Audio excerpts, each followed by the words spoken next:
Good morning, students. Now, third experiment. Movement of pollen grains in water. The best evidence for the existence and movement of particles in liquid was given by the Robert Brown. He suspended small pollen grains in water. Pollen grains क्या होते हैं? आपने flower देखा होगा. Flower के अंदर दो part होते हैं, एक तो मेल और एक फीमेल पार्ट, रिप्रोडक्टिव पार्ट. तो जो मेल पार्ट है, स्टेमेन कहते हैं उसको. स्टेमेन के दो पार्ट होते हैं, स्टेल्क एंड एंथर. एंथर के अंदर पॉलन ग्रेन्स प्रेजेंट होते हैं जो बहुत ही लाइट वेटेड होते हैं. तो रॉबर्ट ब्राउन ने उन पॉलन ग्रेन्स को पानी में डाला. It was found that the pollen grains were moving rapidly through out the water in a very irregular way, or we can say in a zigzag way. This is a diagram. The black dot indicate the pollen grains. So they are continuously hidden by the particles of water. So they move irregularly in water. This is because the pollen grains move on the surface of water because they are constantly being hit by the fast moving particles of water. Now, what is Brownian motion? The zigzag movement of the small particles suspended in a liquid or gas is called the Brownian motion. Now, there are two conclusions of Brownian motion. The matter is made up of tiny particles. The particles of matter are constantly moving. आपने देखा कि diffusion में और Brownian motion में दोनों के ही conclusions same हैं. Now characteristics of particles of matter. तो there are four characteristics of particles of matter. The first one is the particles of matter are very very small. Next, the particles of matter have spaces between them.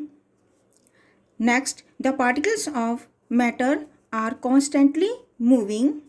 Number 4, the particles of matter attract each other. So these are the characteristics of particles of matter. Now, classification of matter. But before starting the classification of matter, there are two words, rigid and fluid. What is the meaning of rigid? Rigid means unbending. Suppose this is a pen, this is a solid, and we cannot move it, or we cannot bend it. So we can say this pen is a rigid. So all the solids are rigid. Now next is a fluid. Fluid means a material which can flow. For example, liquids and gases. So liquids and gases are fluid. Now classification of matter. On the basis of physical state, all the matter are of three types: solids, liquid and gases. Now properties of solids. Solids have a fixed shape and fixed volume. For example, suppose आपके घर में अलमीरा है या table है, उसकी कभी shape change नहीं होती और उसका जो वॉल्यूम है, volume means L into B into H, उसकी लेंथ, ब्रेथ एंड हाइट कभी भी चेंज नहीं होती. So we can say solids have a fixed shape and fixed volume. Now solids cannot be compressed much. Compress means दबाना या press करना. Now third, solids have high densities, they are heavy. Densities means, dense means घना. Density word जो आया है वो dense word से आया है, जहाँ आप जो सॉलिड्स होते हैं इसमें नंबर ऑफ पार्टिकल्स ज़्यादा होते हैं. So we can say solids have the high density. Solids do not fill their container completely. Suppose ये एक पेन है, अगर हम इसे किसी ग्लास में डाल दें तो अभी उस ग्लास को कभी ये पूरा कम्प्लीटली फिल नहीं करेगा. अगर हम इसे जग में डाल दें तो ना ही ये उस जग को कम्प्लीटली फिल करेगा. So we can say solids do not fill their container completely. Now solids do not flow. वो कभी भी एक जगह से दूसरी जगह पे अपने आप मूव नहीं कर सकते हैं, जैसे कि लिक्विड्स और गैसेस अपने आप मूव कर जाती हैं, but solids do not flow.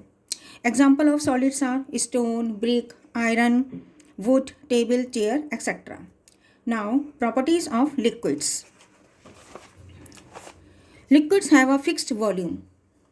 Suppose आपने 1 लीटर वाटर लिया या 1 लीटर मिल्क लिया तो या 1 लीटर ऑयल लिया, तो उनका जो वॉल्यूम है वो हमेशा फिक्स रहेगा, but they have no fixed shape, पर उनकी कोई फिक्स्ड शेप नहीं होती। अगर हमने उस लिक्विड को किसी भी बर्तन में डाला, ग्लास में डाला तो वो ग्लास की शेप ले लेंगे, जग में डाला तो वो जग की शेप ले लेंगे, और आप उसे किसी और बर्तन में डालते हैं या किसी बोतल में डालते हैं तो वो उसकी शेप ले लेते हैं। तो इनका जो फिक्स्ड तो वॉल्यूम रहता है, but they have no fixed shape.